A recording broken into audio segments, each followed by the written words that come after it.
오늘 우리가 읽은 시편 33편의 말씀으로 우리는 여호와의 기업이라는 제목으로 우리 함께 은혜를 나누기를 원하는데요.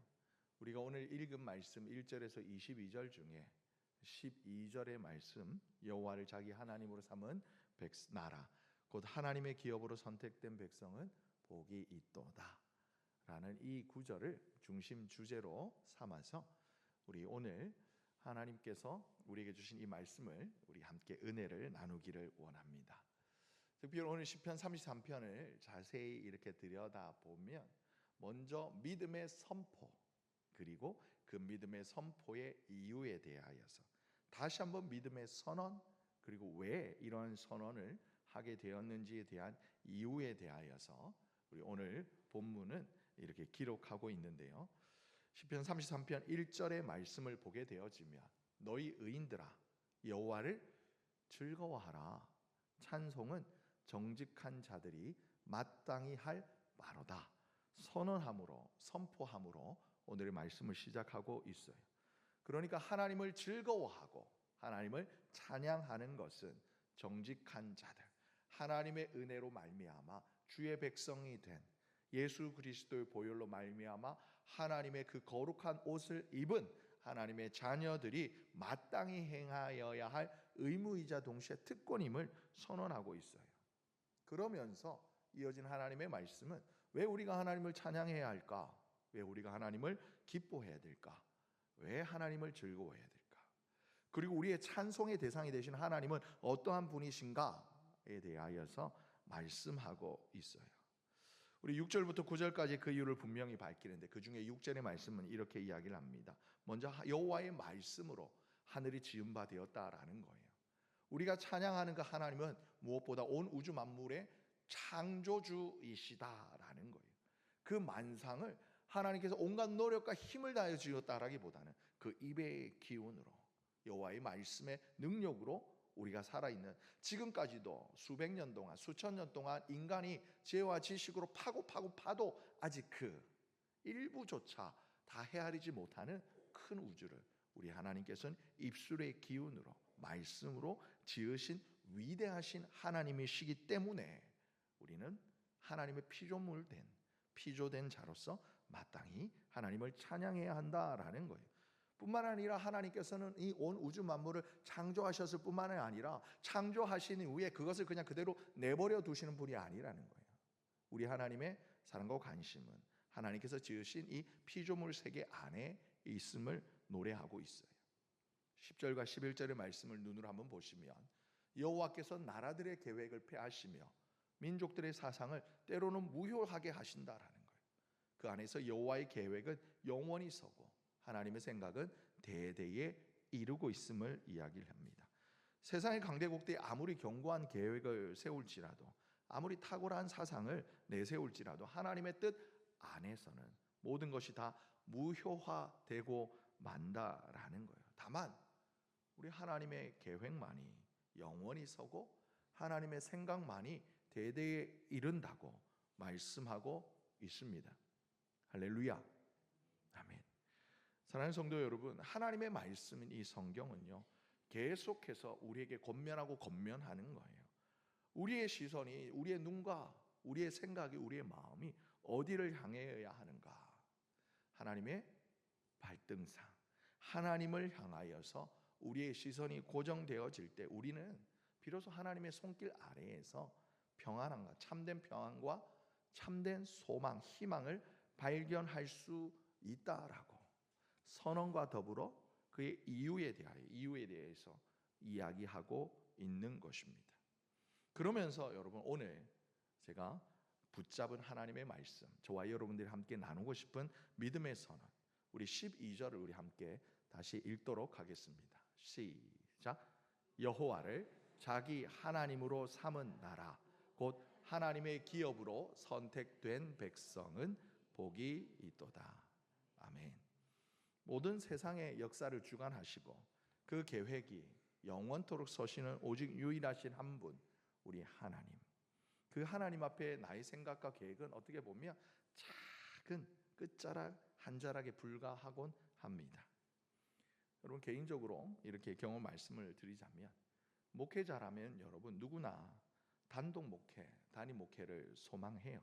우리 목사님들도 마찬가지시고요. 우리 함께 또 기도하면서 우리 목사님들의 앞날을 위해서 우리가 기도하는 중에 있습니다만은 제가 앞전 교회에서 1년의 교육 전도사 생활과 12년간의 전임 교역자 생활을 마칠 때쯤, 마무리할 때쯤, 총 13년, 짧지 않은 기간이죠. 13년 동안 한 교회에서 사역을 마무리할 때 새로운 사역지를 이제 나아가야 할 그 길에 대해서 하나님께 여쭙고 기도를 했더랬습니다.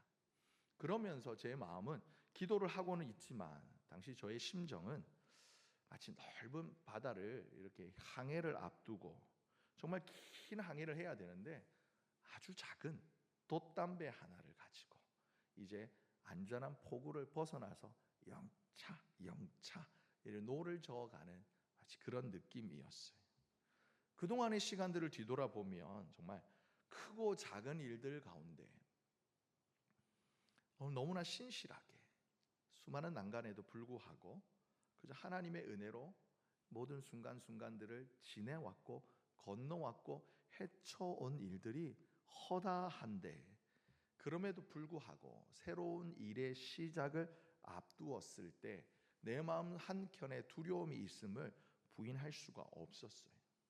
과연 이 일이 순조롭게 이루어질까? 그리고 내가 섬길 교회, 나를 찾는 교회가 있을까? 아니면 교회 사역보다 선교사로 처음 하나님 앞에 서원했던 대로 선교사로 나가야 하는 걸까? 아니면 개척을 해야 할까? 이런 질문들을 끊임없이 반복하면서 사실 솔직히 말해서 확신할 수가 없었더랬어요. 다행히 하나님 앞에 기도할 마음과 그리고 기도할 수 있는 좋은 장소들, 예배당이 이렇게 큰 예배당 안에서 불을 탁 꺼놓고 있으면 그 예배당은 저도 바라기 조만간에 십자가를 본당에 달았으면 하는 생각이 없잖아 있습니다만은 장로님들께도 여러 차례 이 십자가가 좋을까 저 십자가가 좋을까 이런 말씀을 드리곤 했습니다만은 십자가 불빛은 거기는 365일 24시간 이렇게 본당 정중앙에 켜져 있거든요. 큰 십자가 그 나무 그리고 그 십자가 불빛 아래에 있으면 참으로 기도하기가 좋은 장소였어요. 그리고 수시로 기도할 수 있는 시간도 있었고 또한 무릎 관절도 튼튼하여서 때로는 하나님 앞에 엎드리면서 기도했어요. 그러면서 동시에 나 또한 하나님의 아들이고 하나님의 자녀이고 하나님의 말씀으로 산다라는 이런 목회자이니 말씀 붙들고 한번 살아볼까 이렇게 결심도 했어요. 디모데전서 6장에 보면요 17절에서 19절의 말씀을 보면 이런저런 말씀이 있습니다만은 세상의 그 어떤 것들에 대하여서 재물에도 아니고 부정한 것들도 아니고 오직 우리에게 모든 것을 후히 주시고 누리게 하는 하나님께 내 소망을 두겠다 결심하면서 하나님 앞에 기도했었더랬습니다. 사랑하는 성도 여러분, 이러한 결단, 이러한 마음의 소원이 이런 기도의 모습이 비단 저만의 모습은 아닐 거예요. 여러분의 삶의 자리에서 크고 작은 바다 그리고 크고 높고 낮은 그 파도 앞에서 작은 돛담배처럼 여겨지는 나의 삶 속에 그럼에도 불구하고 우리를 붙드시고 우리의 그 여정을 인도하시는 하나님을 나의 하나님으로 삼는다면 그것이 참된 복임을 믿으시기를 바랍니다. 우리 하나님께서는 나의 삶의 참된 복의 근원이 되시고 내 삶의 참된 주인이시기 때문에 그러합니다. 그래서 오늘 12절의 말씀은 여호와를 자기 하나님으로 삼는 나라 하나님의 기업이 된 백성은 복이 있도다 선언하는 거예요. 그러면서 동시에 오늘 본문은 하나님 외에 다른 것들을 소망으로 삼는 삶이 얼마나 허무한 일인지를 말하고 있어요. 과연 자기 하나님을 삼는 백성이 복된 이유는 무엇인지에 대해서 역설적으로 이야기를 하고 있는 거예요. 13절에서 15절의 말씀을 보면 먼저 하나님께서는요 하늘에서 모든 인생을 굽어보시며 살피시는 분이시다라는 거예요. 앞서 말씀드린 것처럼 하나님께서는 빛이 있으라 그리고 궁창이 있으라 이렇게 만물들이 있으라 말씀하신 후에 그냥 내버려 두시는 분이 아니시다라는 거예요. 어떻게 보면 하나님은 침묵하시는 것 같지만 여전히 그 침묵의 때는 지난주에 말씀드린 것처럼 어떤 때요? 하나님의 준비의 기간이다라는 거예요. 하나님께 모든 인생을 살펴보시고 또 곧 그가 거하시는 곳에서 하늘 위에서 세상의 모든 거민들을 굽어 살피시는 분이 바로 우리 하나님이시다라는 거예요. 여러분, 유대인들이 모자를 써요. 모자, 어떤 유대인들이 쓰는 모자 아시죠? 납작한 손바닥만한 이렇게 뭐랄까요? 이렇게 전병 같은 모자를 하나 이렇게 탁 뒤집어 쓰고 있어요. 밀가루 전병 같은 거. 이게 따끈따끈할 때 머리 탁 얹으면 그렇게 착 붙는 것처럼 그렇게 생겼죠. 그건 이것을 쓰는 이유 중에 하나가 여러 가지가 있겠습니다만 첫 번째가 하늘에 계신 하나님을 두려워해서라는 거예요. 하늘에 계신 하나님, 무엇을 두려워하는 거예요? 하나님의 시선을 두려워하는 거예요. 하나님이 지금 나를 지켜보고 계신다라는 것을 그들은 계속해서 인지하고 있는 거예요. 하나님이 지금 내 삶을 지켜보고 계시고 그 하나님의 시선이 두려워서 하나님과 나 사이에 뭔가 가림막이 필요해서 그 키파라는 모자를 쓴다라는 거예요. 13절에 하나님께서 바라보신다. 그리고 14절에 하나님의 섭리를 뜻하는 표현 히브리어 야히슈기아흐를 쓰면서 하나님께서 거룩한 보좌에 좌정하사 인생을 관찰하실 뿐만이 아니라 한 걸음 한 걸음을 붙드시고 인도하시고 섭리하신다라는 거예요. 여러분, 이 하나님의 시선에 두 가지의 반응이 있을 수 있어요. 앞서 말씀드린 것처럼 첫 번째는 바로 두려움입니다. 여러분, 누가 하나님의 시선을 두려워할까요? 누가 두려워할까요? 여러분, 아기들 키우실 때 이렇게 애가 저처럼 어렸을 때 장난이 심한 친구가 아이가 이게 엄마가 아끼는 이렇게 이제 보석함을 다 뒤집어 엎어놨어. 엄마가 잠시 외출하고 돌아온 사이에 집에 들어오면 애가 엄마 들어오면 어떻게 해요? 엄마 왔어 이렇게 해요. 그래요? 권사님 그랬어요? 착한 아들 두셨나 봐. 제 경험에 비추어 보면 엄마가 잠시 이렇게 슈퍼마켓 다녀오실 때 장난을 저희 동네 말로는 제작질이라고 그러는데요. 사고를 많이 치면 칠수록 큰 사고를 치면 칠수록 어떻게 해요? 엄마를 맞이하는 태도가 달라지는 거예요. 우시가 어딨니? 그러면 이러고 말아요. 누가 하나님을 두려워해요? 죄인이 하나님을 두려워하는 거예요. 죄를 지었거나 죄를 짓고자 하는 마음을 가진 사람은 하나님의 시선 앞에 두려운 거예요. 그런데 반면에 하나님의 그 시선을 든든히 여기는 자가 있어요. 누가 든든히 여길까요? 하나님의 백성, 하나님의 자녀, 예수 그리스도 은혜의 보혈로 의롭다 여김을 받은 저와 여러분에게 우리 하나님의 시선은 든든한 시선인 거예요. 애들이 왜 엄마를 왜 자꾸 불러요? 엄마가 아이를 바라본다고 해서 여러분 아이들에게 그 어떤 물리적인 영향력이 이렇게 전가가 되나요? 아니요. 그런데도 불구하고 왜 계속 아이들이 엄마를 불러요? 네? 엄마의 그 시선으로 말미암아 그 시선이 아이의 마음 안에 용기를 주는 거예요. 힘을 주는 거예요. 능력이 되곤 합니다. 대표적인 건 뭐가 있을까요? 어렸을 때 아이들 이렇게 놀이터에 데리고 가면 요즘은 있는지 모르겠습니다만 정글짐 이런 게 있었어요. 이렇게 육각형 모양 이렇게 쇠파이프. 갑자기 오늘 트라우마가 생길 것 같아요.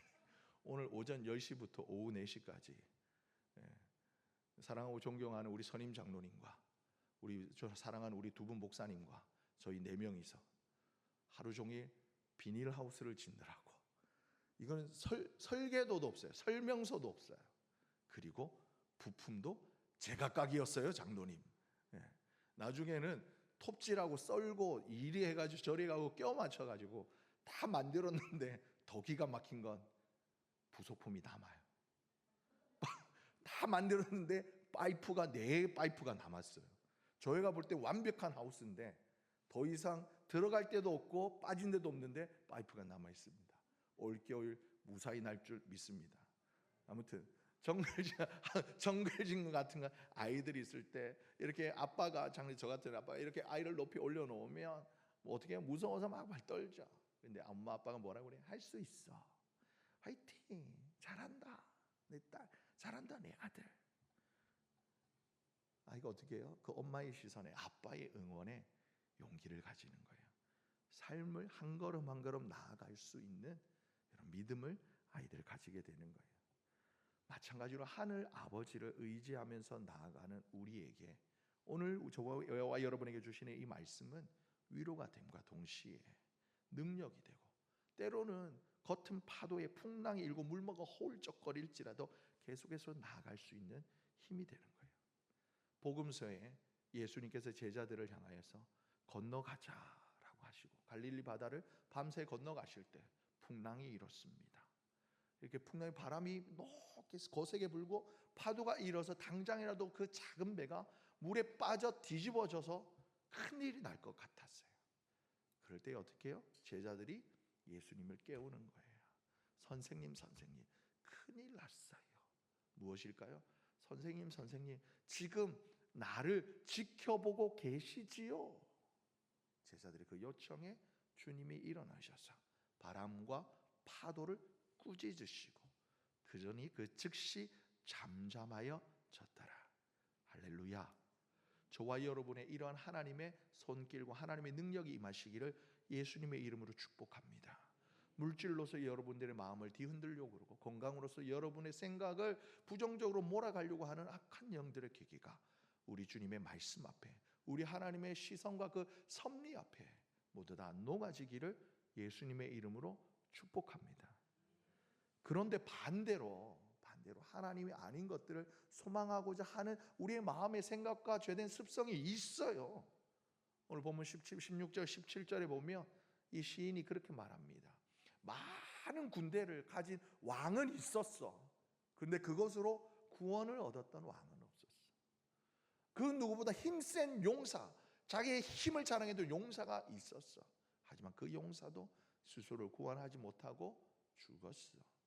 이처럼 구원하는데 군마는 헛되고 심지어 군대가 많다 하여도 능히 그에게 구하지 못하는도다. 어떤 나라에 막강한 군사력이 있고 아무리 뛰어난 용사가 있다 하여도 그것으로 온전한 구원과 나라의 안정을 얻을 수 없다라는 말이에요. 그래서 이스라엘 백성들이요, 하나님이 아니라 자기를 침략하는 외세 앞에 또 다른 외국의 외부 세력을 가지고 의지를 하려고 하였을 때에 이스라엘 백성들이 애굽 왕에게 우리 좀 도와주세요라고 요청하려고 그랬을 때 이사야 선지자가 가슴을 치며 말했던 말씀이 있어요. 이사야 31장에 보게 되어지면 도움을 구하려고 애굽으로 내려가는 자들은 화 있을 거라고. 그들은 말을 의지하고 병거의 많음과 마병의 심히 강함을 의지하지만 이스라엘의 거룩한 일을 앙망하지 아니하고 여호와를 구하지 아니하는 도다. 여러분, 제가 수학도 잘 못하고 영어도 잘 못하지만 영어에 이런 말이 있대요. 나는 불가능하다. 영어로 뭘까요? 불가능하다. 죄송합니다. 나 안 물었어. 나경아, 나한테 안 물었어. 그런데 여러분, 우리 한번 다음 페이지 보여주실까요? 빨간 페이지. impossible. 불가능하다라는 말이죠. 불가능한. 그런데 이 말을요, 하나를 탁 띄워 보니까 I'm possible 된다는 거예요. 희망은 없어요. Hope is nowhere. 근데 아니야. 이 말을 잠깐 탁 끊어놓고 나니까 희망은 지금 여기 있다. Hope is now here 라는 거예요. 우리는 늘 불가능하다고 말하지만 우리 향해서 주님이 말씀하시는 거예요. 너는 불가능할지 모르지만 내게는 가능한 일이다. 그 어디에도 희망이 없는 것 같아요라고 눈물 짓는 우리에게 우리 주님이 달아오시면 내가 너의 소망이고 내가 너의 희망이에요. Hope is now here 말씀하시는 거예요. 사랑하는 성도 여러분, 우리가 의지할 것은 군대의 강함도 옛날에 따지면 용사의 힘도 그 어떤 세상적인 세력도 아니다라는 거예요. 오늘날로 따지면 그 어떤 최첨단 과학 기술로도 여러분 인생 그 생명 5년 10년 연장하기 어려워요.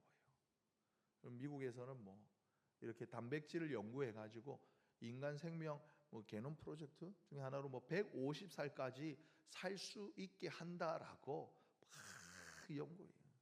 얼마나 또 많은 돈인데 천문학적인 돈이 투입되는지 몰라요.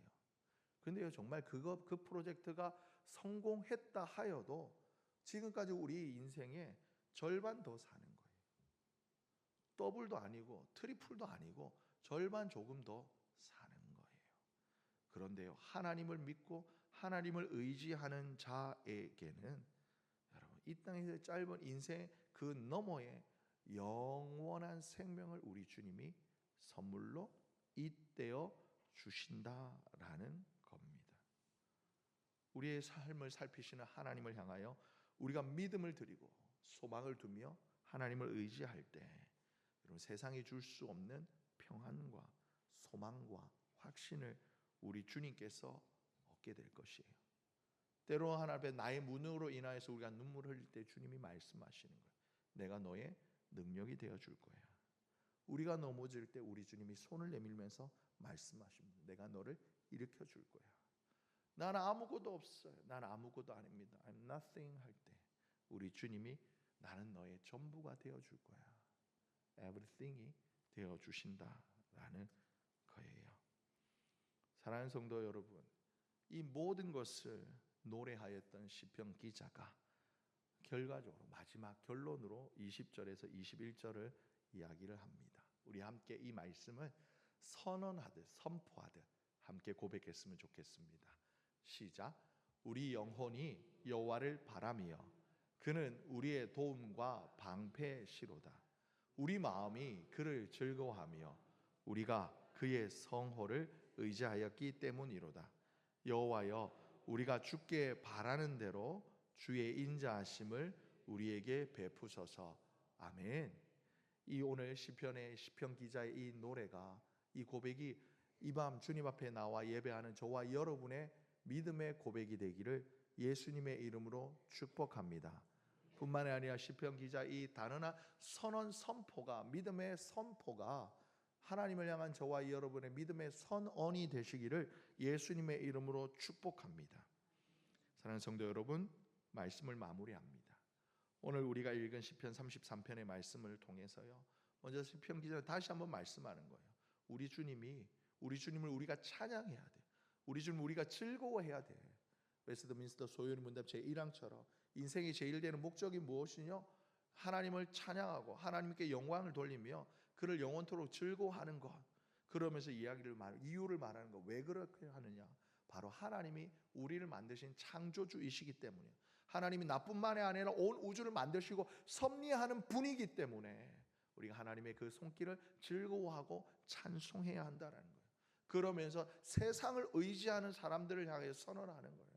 너희는 세상을 의지하고 군마를 의지하지만 용사의 힘을 의지하지만 그 어떤 것으로도 구원을 얻은 왕도 없었고 구원을 얻은 나라도 없었지만 여호와를 자기 하나님으로 삼은 나라, 여호와의 기업된 백성은 복이 있도다. 할렐루야. 오늘 이 밤 다른 그 어떤 것 아니라 여러분을 넘어뜨리려고 하는 바람, 폭풍, 여러분 여러 가지 악한 세력들 많이 있을 겁니다. 산재한 직면한 그 문제 앞에 오늘 이 밤 다시 한번 믿음으로 선언하는 이 밤 되기를 예수님의 이름으로 축복합니다. 그래야 저와 여러분의 그 담대한 믿음의 선포 아래, 그 선포 앞에 우리 주님의 전능하신 손길이 함께 하시는 은혜의 이 밤 되시기를 예수님의 이름으로 축복합니다.